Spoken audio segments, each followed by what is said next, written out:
Hello and welcome back to Europa Universalis 4. I'm Lord Forwind, here playing as Japan. So we pretty much removed the Tengri religion from Siberia, which is good. Less revolts there. We're starting to work on the Confucian lands here.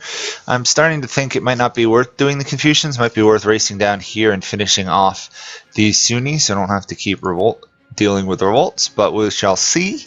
There's about 6 years till we can fight the Ming. Of course, once we are able to fight the Ming, we will of course attack the Ming pretty much immediately.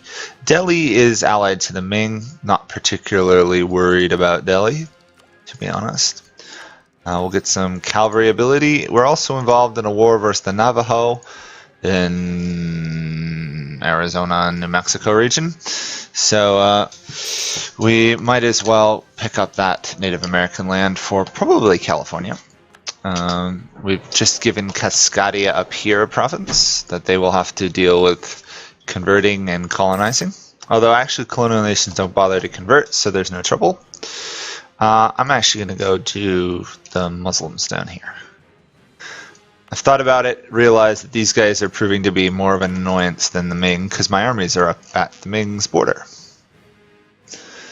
We are also needing to drill a couple of our armies a little bit more, just to get that lovely 100% army professionalism, which of course is always worth it if you can pull it off. Plus, every time we slacken recruiting standards, we get 85,000 troops. So, in the event of a destructive war, we can easily handle it. Interestingly, we actually have a potential revolt up here. Despite being Protestant converted and everything. Hopefully they don't revolt. That would be a little annoying. They probably will, because it's Europa and my luck with conversion stuff sucks.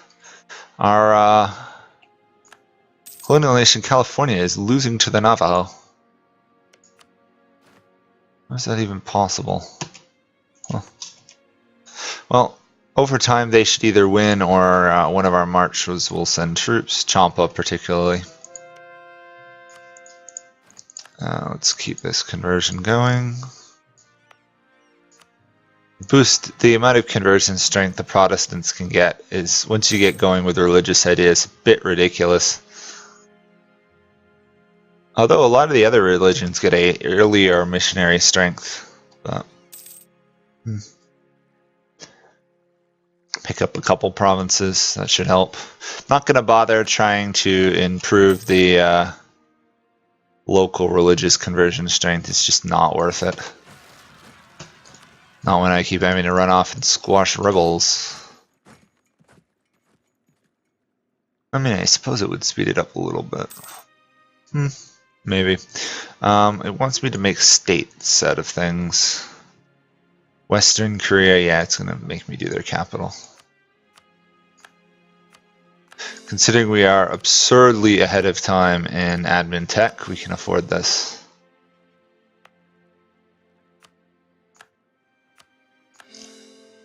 Okay, Central, East.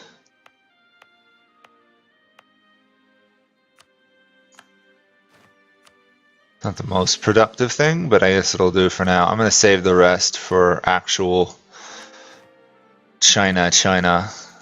Yeah, we can only do one more right now. Not so good. Oh my colonial nation is having some problems. Come on, Tongu, you moved your troops over. Can't you do something about moving them south? You know what, I could probably just ask for military access through Alaska. That would, oh, actually, I can't get military access. Overlord's hostile opinion, yep. Great Britain kind of hates me. You'd think they'd figure that out, but I guess not. I'm going to actually have to go help my nation there. We also still need to convert all this land for our marches. They're both loyal again, so that's good news. Even if Tongu is not nearly as happy with me.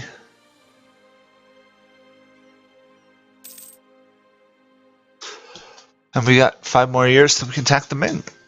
So that's really good news.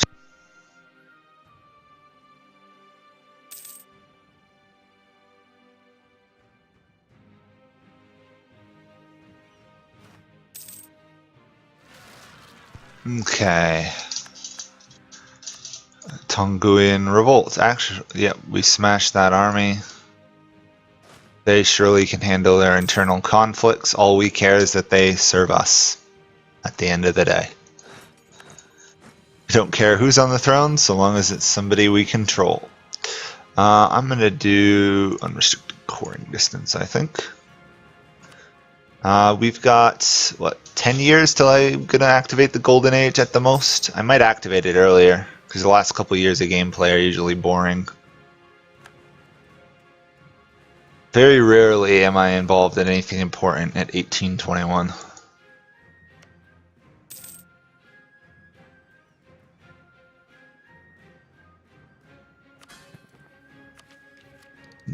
Then just ship upgrades. I really would prefer just the discipline and the artillery combat. I don't really care about all the naval stuff. Especially the naval attrition now that I don't get an increased attrition per month staying at sea. It's a lot less useful in that case. Interesting. There's a couple of Shia lurking around here. Must have appeared as weeds in the garden. We don't really care about taxing our colonial nations. They don't give us enough money anyhow. Them should be exploited. And we get 0.85 gold from our colonies. Definitely not worth it.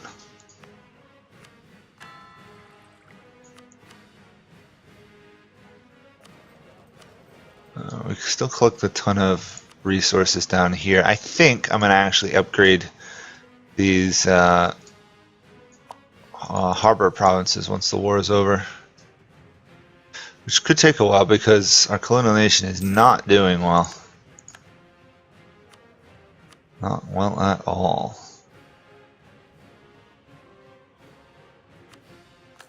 I don't know.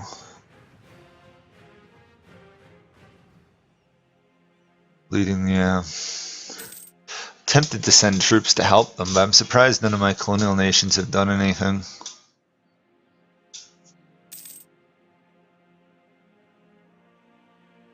I suppose they can't really afford huge transport fleets. In some ways, the war I launched up here is kind of dumb because now there's what, like 12 Tongu troops tucked up north there that can't intervene in any Asian wars. For at least for the moment.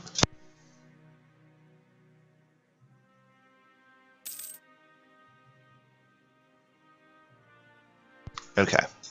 I can promote this guy. Do I want to though?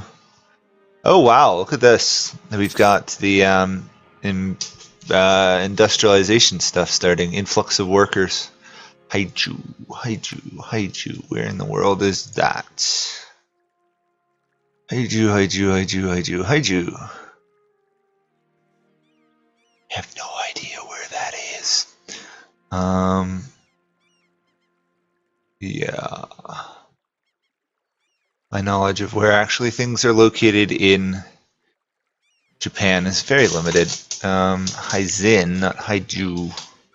I don't know if we're ever going to see that. It might be up in Korea. There it is, Haiju. 38. Not worth it, unfortunately. And the war rages on. There we go. War is over now that Cascadia has sent troops to help California. Or at least I hope it's over.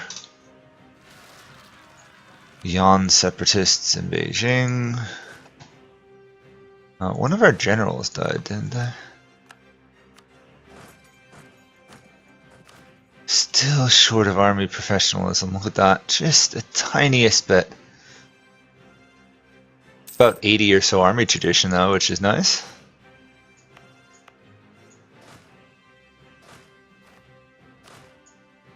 Let's drill that army. Ay, you idiots. You idiots. Why'd you march off the fort?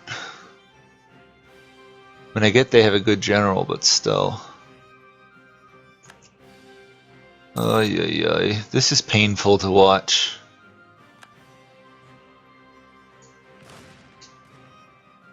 They have better morale, but they don't have nearly as good discipline, and you're still getting annihilated.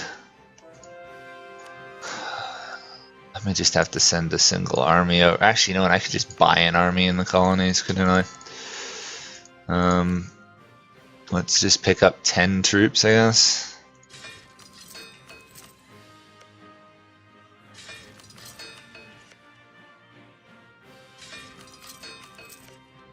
And a cannon. There you go. That ought to do it.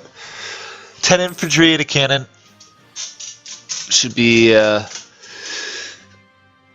considering our superior everything, if we combine it with a superior general, we should be fine. Hopefully we can do it before they arrive to siege that region, though. This is the only downside I see to that plan. It's a pretty major downside, though. Looks like they're busy chasing Tongu's troops who have finally shown up.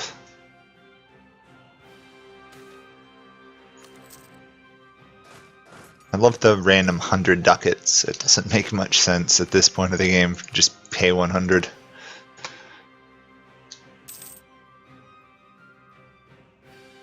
I might not even need to send troops, honestly. Suppose it's better to have them and not need them than need them and not have them.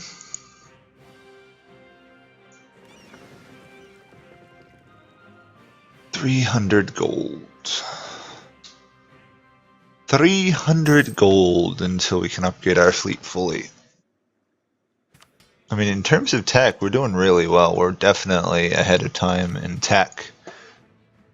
We're a little bit behind where I wanted to be as a country, though.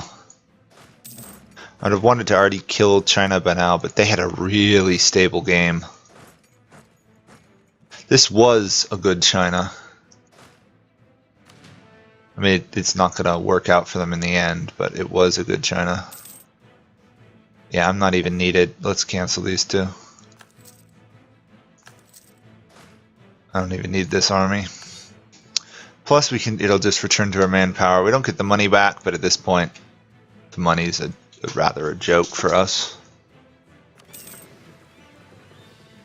We still have Malacca's capital ship in our own.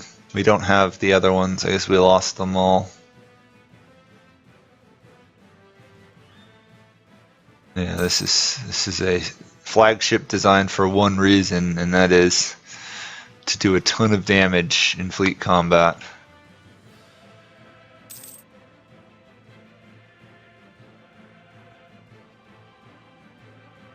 It'd be nice if I knew how much health it actually had.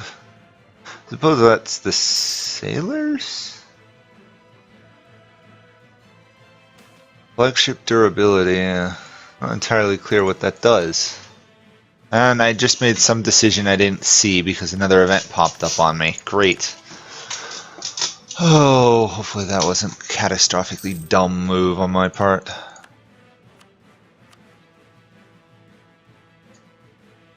There we go, full annexation.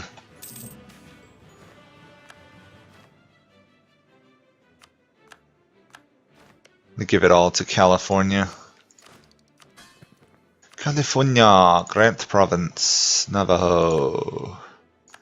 Grant Province, Pueblo. Grant Province, Doa. Grant Province, Quieres. Grant Province, Acoma. There we go. The overextension is increased. California is now much larger than it was before. How much development do they have? 200 development, wow. 114? Wow, I didn't think they were this developed. Oh, they must have improved their capital a bit? Yeah, 15 times. Yeah, that would explain it. Cascadia has improved 4 times, but their capital they've improved 7 times. Yeah, so I guess colonial nations actually bother to develop themselves, which is cool.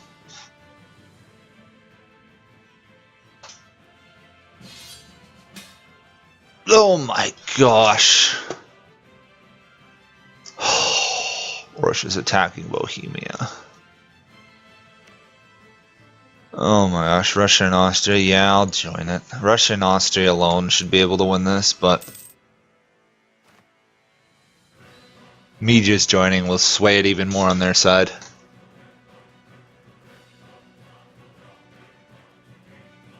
Yeah, Russia's got a lot more infantry than I do. There we go. Russia's winning. Being in this war does absolutely nothing for me. I'm not gonna even get like opinion with Russia boosted, am I? All it does is prevent me from drilling my troops more, or rather it resets my troops from drilling.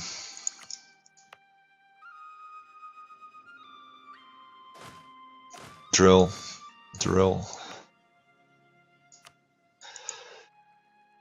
Oh, we've almost converted this island, and then it's just Malacca. That should be it for Muslims in our region. A little bit odd the Pope still tolerates heathens in their trade company lands. You think that would be something they would target? Oh yeah, I forgot France actually has a territory down here. Oops. Not that it matters. They also own islands. Not that that matters. There's amazingly a large amount of this war that really doesn't matter.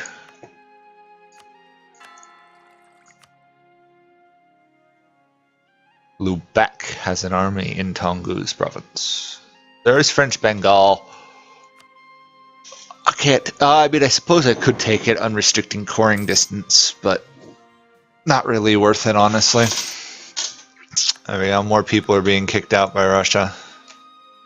Russians are reached France. Oddly enough, I'm not seeing the French army on the battlefield. Only 70,000 for France? No. Yeah, okay. It looks like France has less troops than expected. I would have suspected France would have, you know, at least 100,000. Did they not go quantity? But I know they haven't managed to unite all the French lands.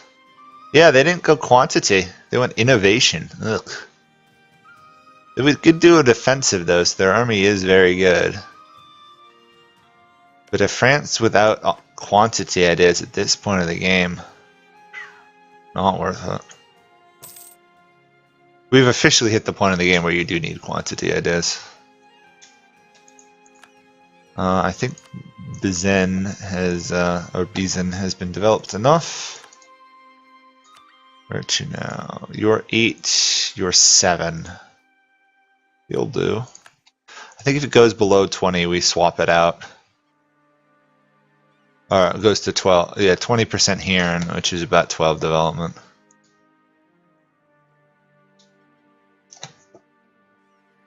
Tongu will attempt to fight the French armies. As will Champa. The French have 8 morale. Wow. I have better morale than the French do, but not by a lot. I gotta be careful here.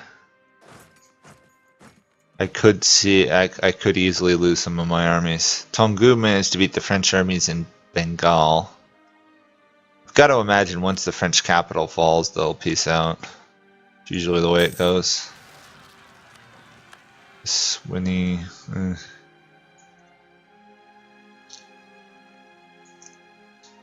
The French are just going to be suffering some ridiculous attrition sitting there in Vietnam, or Champa. Southern Vietnam, I guess, nowadays.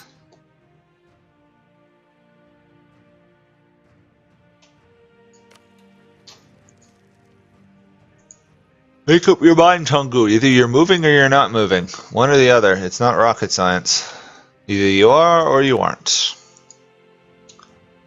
It's interesting to see the powers of Europe and how much stronger we are than them. Us and the Ottomans are just in a different league. The only one close is Russia. I mean, to be fair to Russia, this is a Russia that owns all of Poland and Prussia, pretty much. So this is a monumentally strong Russia. Did they go quantity? They went quality. Oh? I suppose that's accurate, because Russia can't really support their army, I've noticed. They're too poor, honestly, Russia. They can field the biggest army in the game, pretty much bar none, and yet they still can't support it, at least the human player. AI's, no problem. Plus 50, yeah. Okay, well, I guess we will end this here. There's not much going on at the moment. I might send my army north to cause some trouble with the French, and that's about it.